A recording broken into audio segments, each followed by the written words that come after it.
दोस्तों महिलाओं के लिए आंगनबाड़ी सेविका और सहायिका की जो है बम्पर भर्ती बिहार में जो है आ चुकी है। जी हाँ दोस्तों, मैं आपको जो है ना 2 जिला का जो है बहाली यहाँ पे बताने वाला हूँ और दोनों जिला को मिला के लगभग 1200 से ज्यादा पद आपके यहाँ पे रहने वाले हैं। सिर्फ एक जिला में 1000 से ज्यादा जो है सेविका और सहायिका की भर्ती जो है आ चुकी है और धीरे धीरे सभी जिला में भी बहाली यहाँ पे आना शुरू हो चुका है। जी हाँ दोस्तों, अभी फिलहाल 2 जिला की बहाली निकल कर आ रही है। पहले मैं आपको दोनों जिला की बहाली के बारे में बताऊंगा और देखिए जो मैं qualification, age limit, selection process, कौन कौन से डॉक्यूमेंट्स लेंगे फॉर्म भरने के लिए, इस सभी जिला के लिए सेम रहने वाला है। और बाकी बदलेगा क्या, तो वो बदलेगा सिर्फ और सिर्फ नंबर ऑफ पोस्ट और नंबर ऑफ पद कितने मतलब किस जो है जिला में आने वाले हैं। बाकी age limit, qualification, selection process सबका सेम रहने वाला है। आप लोग वीडियो को लास्ट तक देखिए। और सबसे इंपॉर्टेंट बात यहाँ पे ये है, डॉक्यूमेंट्स में लोग जाके क्या होता है ना, छट जाते हैं। क्यों छट जाते हैं? क्योंकि उनके पास जो है ना फॉर्म भरने के लिए डॉक्यूमेंट्स ही नहीं रहता है। जब फॉर्म निकलता है तो 15-20 दिन का समय मिलता है फॉर्म भरने का और उस बीच आपको बहुत सारे डॉक्यूमेंट्स लग जाते हैं। तो डॉक्यूमेंट्स में भी आप लोग को ध्यान रखना है। तो चलिए जान लेते हैं कि कहां कितनी वैकेंसी निकाली गई। आप यहाँ पे देखेंगे, यहाँ पे आपको जो है क्या है ना कि आंगनबाड़ी जो है यहाँ पे नंबर दिया हुआ कि कहां किस आंगनबाड़ी केंद्र पे यहाँ पे जो है आपके पदों की संख्या। इस तरह से देखेंगे तो 217 वैकेंसी एक जगह है और 791 पदों की वैकेंसी एक जगह है। और यहाँ पे अनारक्षित है कि किस कैटेगरी के लिए रिजर्व है, ये भी यहाँ पे आपको देखने को मिलेगा। तो इस तरह से वैकेंसी तो फ्रेंड्स आ चुकी है, लेकिन अभी मैं आपको ना जिलावार वैकेंसी भी दिखाऊंगा, साथ ही साथ कब से फॉर्म भरे जाएंगे, कैसे आवेदन करना होता है, सिलेक्शन प्रोसेस क्या है। सिलेक्शन प्रोसेस में आपको कोई एग्जाम नहीं देना होता है, डायरेक्ट आपका सिलेक्शन होता है। सैलरी भी अच्छी खासी होती है, आपको अपने ही गांव में रह के, अपनी पंचायत में रह के जो है आंगनबाड़ी पे काम करना होता है। तो चलिए समझते हैं इस भर्ती की पूरी जानकारी के बारे में। पहले मैं बताता हूँ आवेदन जो है कैसे होता है, इसके लिए क्या जो है पात्रता होनी चाहिए और कौन लोग फॉर्म भर सकता है। देखिए फ्रेंड्स, यहाँ पे आंगनबाड़ी जो सेविका सहायिका के लिए जो यहाँ पे आपका उम्र सीमा है, वो सबसे पहले यहाँ पे बताया गया कि सेविका सहायिका के लिए उम्र, आंगनबाड़ी सेविका सहायिका के लिए चयन हेतु प्रकाशन तिथि को उनकी उम्र जो है न्यूनतम 18 वर्ष यानी कम से कम 18 वर्ष और अधिकतम यहाँ पे जो है 40 वर्ष रखा गया। ये 2019 का जो नियमावली है ना, उसके अकॉर्डिंग मैं बता रहा हूँ फ्रेंड्स। अभी जो है यहाँ पे नियमावली में थोड़ा सा बदलाव भी हुआ है, तो यहाँ पे उम्र सीमा थोड़ा सा घटा दिया गया है, 35 वर्ष कर दिया गया है और न्यूनतम उम्र यहाँ पे 18 वर्ष रखा गया है। और यहाँ बोला गया कि आपको जो काम करना है वो 65 वर्षों तक आपको काम करना है, ठीक है ना। अभी यहाँ पे 60 वर्ष लिखा हुआ है, ये 2019, क्योंकि नया नियमावली 2022 में जो है यहाँ पे जारी हुआ था, तो 2022 में बहुत सारे नियम जो है बदले गए थे। लेकिन ये 2000 पुरानी वाली नियमावली जिसके तहत मैं बता रहा हूँ, थोड़ा सा बदलाव है। यहाँ पे आपको मैक्सिमम जो है 35 वर्ष कर दिया गया है और आपका जब चयन हो जाएगा तो आप अधिकतम 65 वर्षों तक काम करेंगी। अब यहाँ पे शैक्षणिक योग्यता की बात की जाए तो यहाँ पे बताया गया कि आंगनबाड़ी सेविका के चयन हेतु शैक्षणिक योग्यता मैट्रिक अथवा समकक्ष यहाँ पे होना चाहिए। यानी यहाँ पे जो है मैट्रिक बोला गया, लेकिन सेविका के पद जो है वो अब जो है नया नियमावली के अनुसार जो है 12th कर दिया गया। जी हाँ दोस्तों, 12th कर दिया गया है। आपको यहाँ पे न्यूनतम शैक्षणिक योग्यता 12th होनी चाहिए। और यहाँ पे बताया गया कि मतदाता एवं निवासी होना भी जरूरी है। मतलब जो है जिस भी पंचायत में, जिस भी एरिया से, जिस भी वार्ड में वैकेंसी निकाली गई है, वहां का आप जो है निवासी होना चाहिए सबसे पहले बात। और दूसरा, आपका मतदाता सूची में नाम भी होना चाहिए, मतलब आपका वोटर लिस्ट में नाम होना चाहिए, यानी आपके पास वोटर आईडी कार्ड होना चाहिए और साथ साथ आपके पास जो है निवास प्रमाण पत्र भी होना चाहिए। तो ये 2 डॉक्यूमेंट्स आप लोग जरूर बनवा के रख लीजिएगा, वोटर आईडी कार्ड और निवास प्रमाण पत्र। यहाँ लिखा हुआ है आंगनबाड़ी सेविका सहायिका के अभ्यर्थियों को मैपिंग पंजी के अनुरूप संबंधित वार्ड का निवासी एवं मतदाता होना अनिवार्य होगा अथवा आवेदिका के पति ससुर का नाम संबंधित वार्ड की मतदाता सूची में अंकित होना अनिवार्य होगा। अगर मान लीजिए कोई महिला है जिनका मतदाता सूची में नाम नहीं है ना, तो उनके पति का नाम होना जरूरी है या उनके ससुर का भी नाम यहाँ पे रहेगा तो चल जाएगा। लेकिन कोशिश करेगा कि जिस कैंडिडेट्स का फॉर्म भरेंगे उसका मतदाता में नाम आ जाए। तो जिनके पास वोटर लिस्ट नहीं है, जिनके पास वोटर आईडी कार्ड नहीं है, वो जल्दी से ऑनलाइन कर ले। ऑनलाइन का मैंने प्रोसेस जो ऑलरेडी पहले से बताया हुआ है। तो ये आपका जो है बहुत इंपॉर्टेंट चीज है। अयोग्यता, कौन लोग अप्लाई नहीं कर सकते हैं? जिनके पास सरकारी, गैर सरकारी नियोजन के कार्यरत व्यक्ति, जिनकी मासिक आय 12,000 रुपया या उससे ज्यादा है या जनप्रतिनिधि है, संबंधित प्रखंड के जन वितरण प्रणाली विक्रेता पति पत्नी सेविका सहायिका के चयन के लिए अयोग्य होगा। यदि किसी अभ्यर्थी को किसी न्यायालय से दंडित किया गया हो, वो भी आंगनबाड़ी सेविका सहायिका के पद के लिए चयन नहीं किया जाएगा। तो यहाँ पे अयोग्यता भी यहाँ पे बता दिया गया कि जिनके जनप्रतिनिधि हो, कोई संबंधित प्रखंड के जन वितरण प्रणाली से हो, तो उनको यहाँ पे चयन नहीं किया जाएगा। साथ साथ उनकी जो है मासिक आय 12,000 से अधिक हो, वो भी यहाँ पे चयन नहीं हो पाएंगे। अब यहाँ पे सहायिका के लिए जो वैकेंसी है वो आप देखेंगे तो इसमें बोला गया कि न्यूनतम शैक्षणिक योग्यता 8वीं उत्तीर्ण होना चाहिए। लेकिन नया जो नियमावली बना है उसमें आप 10th कर दिया गया, 8वीं की जगह पे क्या कर दिया गया है, 10th पास होनी चाहिए। तो आप यहाँ पे फॉर्म को भरने वाले हैं। अब यहाँ बोला गया कि जो विधवा अभ्यर्थी है, विधवा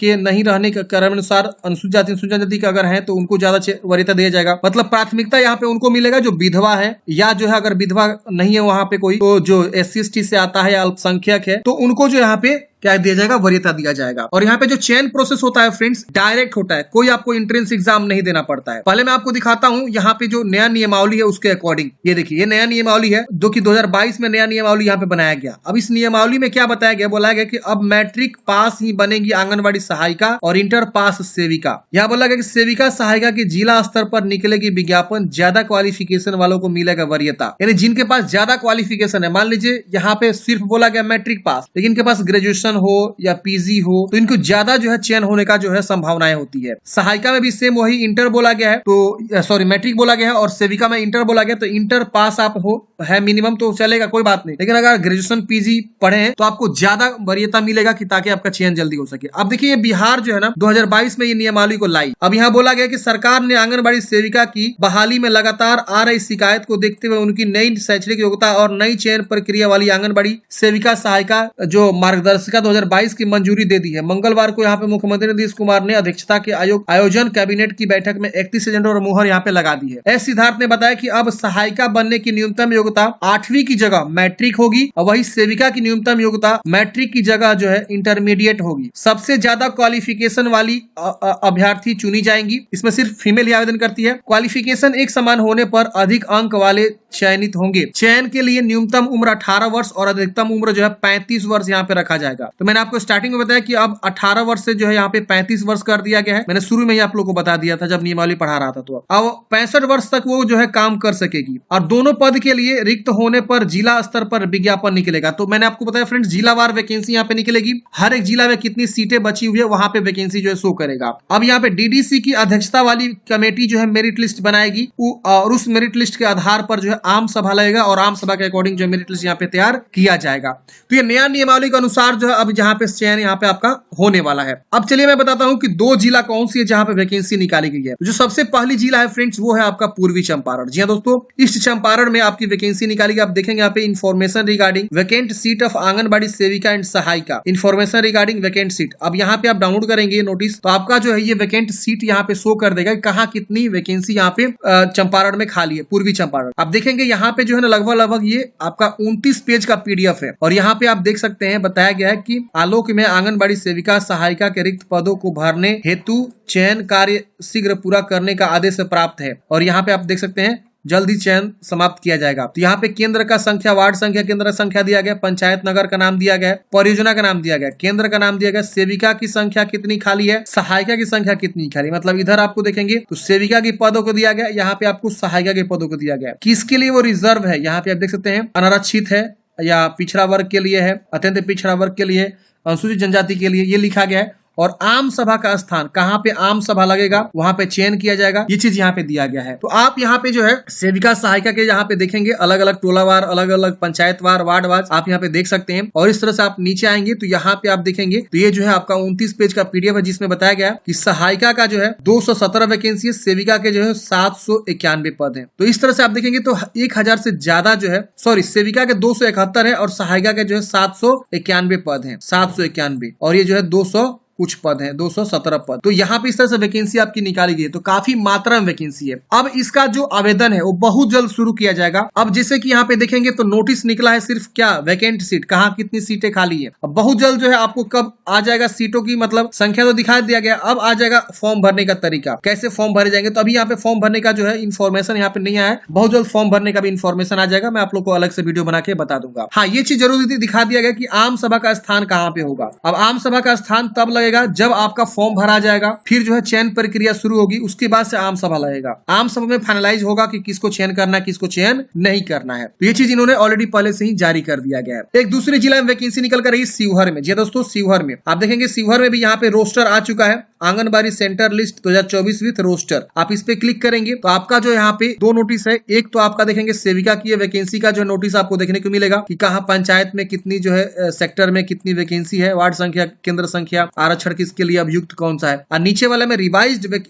AWC anganwadi centre revise list यहाँ पे एक और निकला गया है, जिसमें ये भी आपको दिखाएगा कि कहाँ रिवाइज जो है वैकेंसी यहाँ पे आपको रहने वाली है। तो इस तरह से जो है अलग अलग जिला वार आपको रिक्रूटमेंट आएंगे। आप अपने जिला का देखना चाहते हैं तो सिंपल सा तरीका, गूगल में जाएंगे, सर्च करेंगे, जैसे हमने शिवहर लिखा तो यहाँ पे आपको सिवान लिखना है। मान लीजिए सिवान से आप हैं तो सिवान की वेबसाइट खुलेगी, और सिवान की वेबसाइट खोलेंगे तो यहाँ नोटिस में जाएंगे, रिक्रूटमेंट पे क्लिक करेंगे तो यहाँ पे अगर आया रहेगा तो आपको यहाँ पे दिख जाएगा आंगनबाड़ी वैकेंसी। इसी तरह से आप देखना चाहते हैं पटना का तो आप यहाँ पटना डालेंगे और अपना nic.in लिखेंगे, पटना का ऑफिशियल साइट खुलेगा और पटना की साइट खोलेंगे। उसके बाद से यहाँ पे आपको एक जो है नोटिस वाला सेक्शन मिलेगा, रिक्रूटमेंट पे क्लिक करेंगे और यहाँ पे अगर वैकेंसी आई रहेगी तो आपको यहाँ पे दिखा देगा। तो आप अपने जिला का यहाँ पे फटाफट जो है जानकारी लिख के देख लीजिए कि आपके जिला का आया कि नहीं, और अगर आया है तो आप जो है क्या करेंगे, अपना जो है चेक करेंगे कि कहाँ सीट खाली है। अगर सीट खाली है तो वहां फॉर्म भरेंगे। फॉर्म जैसे आएगा फ्रेंड्स हम आप लोग को अलग से बता देंगे। जैसे मैंने आपको स्टार्टिंग में बताया कि अलग अलग जिलावार वैकेंसी देखने को मिलेगा, समझ रहे ना। तो अब कौन सी वैकेंसी कब आ रही है, अब पटना जैसे जिलावार आएगी तो हमें भी नहीं पता, 2-4 जिला का हम भी पता कर सकते हैं। आप अपने जिला का देखिए कि आपका आया कि नहीं आया है तो वो भी कमेंट करिए, नहीं आया तो वो भी कमेंट करिए। तो फटाफट अपने अपने जिला का नाम जो आप लोग देखकर पहले वेबसाइट पे जाकर, नोटिस में जाकर, रिक्रूटमेंट पे जाके यहाँ पे चेक करके देखिए कि आपके जिला में आया है कि नहीं आया। आया है तो कमेंट करिए, नहीं आया तो भी कमेंट करिए कि सर मेरे जिला में नहीं आया, अपना जिला का नाम लिख। तो आशा करता हूँ फ्रेंड्स आपको जानकारी समझ में आया होगा। इससे क्या होगा ना फ्रेंड्स, हम भी थोड़ा सा